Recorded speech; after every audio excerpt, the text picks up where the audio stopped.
नवरात्रि के व्रत में सबसे बड़ी टेंशन ये होती है कि 9 दिन का व्रत होता है और घर के सारे सदस्य जो हैं वो व्रत नहीं रहते हैं। कुछ लोग व्रत रहते हैं तो कुछ लोग को खाना भी चाहिए। तो सारी चीज़ें डेली बनाने में बहुत मुश्किल होती है। तो कुछ ऐसी चीज़ें होती हैं जिन्हें हम एक बार बना लेते हैं, पूरे 9 दिन तक वो बहुत मज़े से चलती हैं। और अगर दिल भी कहता है कि कुछ कुरकुरा, कुछ मसालेदार, कुछ चटपटा सा खाएं, तो आज मैं बना रही हूँ वही नमकीन जो कि आलू लच्छा मूंगफली से बन करके तैयार होगी। हमारे घर में सभी को मूंगफली वाली नमकीन बहुत ज़्यादा पसंद है। इसे मैं ब्रेड में भी बनाती हूँ और बिना ब्रेड के भी बना करके रख देती हूँ, तो चाय के साथ सबको बहुत अच्छा लगता है। तो ब्रेड में तो सारी चीज़ें शुद्ध होनी चाहिए, तो इसी वजह से मार्केट से जो सामान आते हैं वो एकदम साफ़ नहीं रहते हैं, तो इसलिए उन्हें धुलना ज़रूरी होता है। तो यहाँ मैं 2 कप मूंगफली ली हूँ। तो मूंगफली जब लीजिए तो ध्यान रखिए कि पहले उसे साफ़ कर लीजिए, ताकि उसमें जो है कटी मूंगफली ना रहे, सड़ी हुई नहीं रहे। कि इसमें बरसात के बाद में मार्केट में जो चीज़ें मिलती हैं थोड़ी सही नहीं रहती, तो हमेशा देख करके चीज़ें खरीदिए। तो यहाँ मैं बड़े बड़े दाने की सारी मूंगफली ली हूँ, पहले चेक कर ली हूँ, उसके बाद धुल करके इसे कपड़े पे डाल दी हूँ ताकि इसका जो पानी है वह सूख जाए। तभी ये जो मूंगफली हमारी जो फ्राई होकर के एकदम क्रिस्पी बनेगी। अब यहाँ मैं आलू लच्छा तैयार करूँगी, क्योंकि ये नमकीन आलू लच्छे से बनाऊँगी और ये बहुत ज़्यादा कुरकुरा बन करके तैयार होगा। तो यहाँ मैं आलू को अच्छे से छील करके धुल लूँगी, उसके बाद इन्हें ग्रेट कर लूँगी। तो यहाँ मोटे लच्छे में इसे हम ग्रेट करेंगे। जितने मोटे लच्छे में रखेंगे तो उतना ज़्यादा सही रहेगा। तो आप ध्यान ही रखिए, इन्हें मोटे लच्छे में ग्रेट कर लीजिए या पतले पतले स्लाइस में कट कर लीजिए।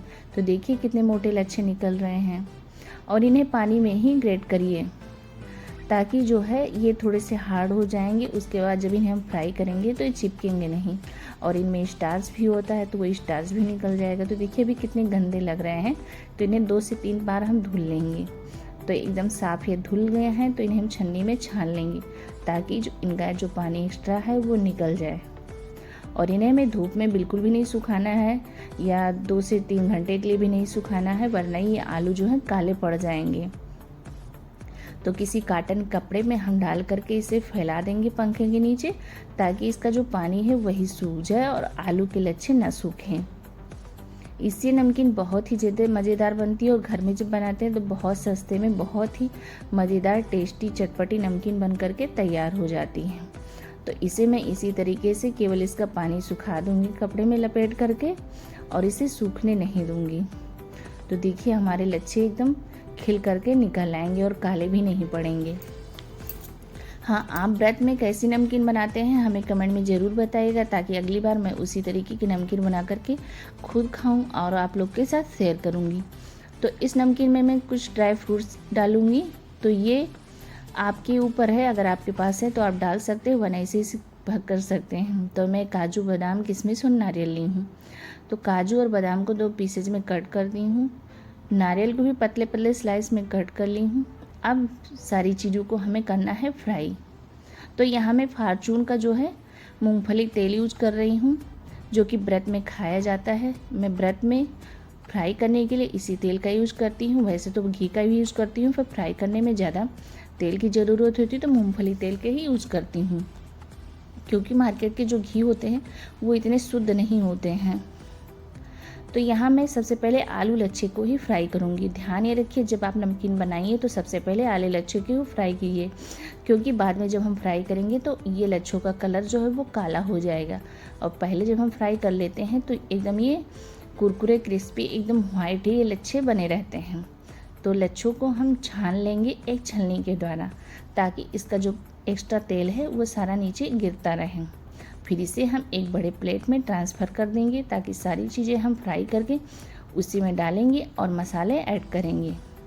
तो यहाँ मेरे लच्छे देखिए कितने क्रिस्पी से फ्राई हो गए हैं। अब फ्राई करेंगे मूंगफली के दाने।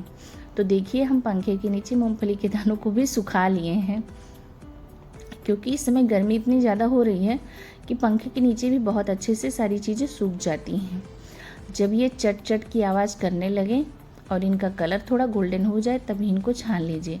ज़्यादा डार्क करके इनको फ्राई मत कीजिए, वरना कड़वापन आ जाएगा। देखिए मूंगफली के दाने बहुत अच्छे से फ्राई हो गए हैं। इसे भी हम उसी बर्तन में निकाल करके रख देंगे। अब बाकी चीज़ें जो हैं हम फ्राई करेंगे, तो सारी चीज़ों को साथ में मत फ्राई कीजिए, क्योंकि किसी में ज़्यादा टाइम लगता है और किसी में कम टाइम लगता है। तो यहाँ पर 2-2 सेकंड का टाइम लगेगा ड्राई फ्रूट्स को फ्राई करने में। तो सबसे पहले नारियल को फ्राई कर लिए हैं। अब यहाँ पर बादाम को कर लेंगे, सेम इसी तरीके से काजू का भी करेंगे और किशमिश भी कर लेंगे। तो अगर आपको ये व्रत की नमकीन की रेसिपी ज़रा भी पसंद आएगी तो प्लीज़ मेरे वीडियो को लाइक कीजिएगा, शेयर कीजिएगा एंड चैनल को सब्सक्राइब करना मत भूलिएगा। आप लोग के सपोर्ट की वजह से जो है डेली नई रेसिपीज़ लाने का मन होता है। तो देखिए किशमिश हमारे कितने अच्छे से फूल करके तैयार हो गए हैं, जैसे लग रहा है ना कि बैलून हो गए हैं। तो सारी चीज़ों को रखेंगे। अब यहाँ पर हरी मिर्च डालेंगे और करी पत्ता। और ध्यान ये रखिए जब हरी मिर्च और करी पत्ते को फ्राई कीजिए तो थोड़ा सा दूरी बना करके रखिएगा, वरना ये चटक चटक के दूर तक फैल जाते हैं और जहाँ भी पड़ते हैं वहाँ पे स्किन जल जाती है। अब मखाने को फ्राई करना है। तो मखाने को आप डीप फ्राई मत कीजिए, आप ऐसे भी रोस्ट कर सकते हैं, 1 चम्मच घी या तेल में भी रोस्ट कर सकते हैं, वरना ये बहुत सारा तेल सोख लेते। तो इसलिए मैं छन्नी में रख करके इन्हें फ्राई की हूँ। बहुत ज़्यादा क्रिस्पी हो जाते हैं तुरंत ही। सारी चीज़ों को बड़े प्लेट में रख दिए हैं। अब यहाँ मैं डालूँगी सेंधा नमक, जिसे रॉक सॉल्ट भी बोलते हैं, और ये मैं मसाले का यूज़ करूँगी। इसकी रेसिपी मैं पहले ही शेयर कर चुकी हूँ अपने चैनल पे, आप चाहें तो वहाँ जा कर के इसे देख सकते हैं। तो ये व्रत के मसाले की रेसिपी है, बहुत ही ज़्यादा चटपटी होती है और घर में बनी होने की वजह से एकदम शुद्ध होती है। तो मैं व्रत में कोई भी चीज़ बनाती हूँ तो इन्हीं मसालों का यूज़ करती हूँ और मैं पहले से बना करके इसे रख लेती हूँ। तो देखिए हमारी ये चटपटी सी नमकीन बन करके एकदम तैयार हो गई कि इसे एक बार बना करके आप पूरे 9 दिन के लिए फ्री हो जाएंगे। चाहे खुद खाएं या मेहमान आएँ व्रत वाले, तो इनको भी चाय के साथ आप मज़े से खिला सकते हैं। तो देखने में ही कितनी टेस्टी लग रही हैं। अब इन्हें हम एक एयरटाइट डिब्बे में भर करके रख देंगे। इससे मुलायम नहीं पड़ेंगे और पूरे 9 दिन तक मज़े से सारे लोग खाएंगे। तो आप भी इस तरह से नमकीन बना करके रख सकते हैं, खुद खा सकते हैं और अपने मेहमानों को भी खिला सकते हैं। तो ये जो मिक्सिंग का पल ऐसा होता है ना कि जैसे घर के सारे सदस्य जो हैं एक ही जगह इकट्ठे हो गए हैं।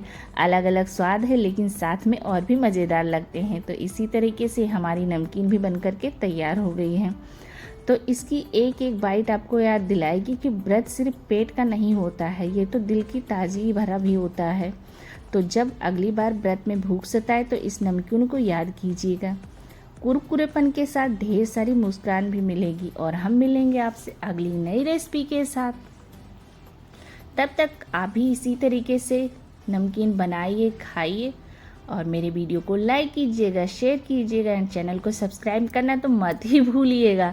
ये तो मैं बार बार आपको याद दिलाती रहती हूँ।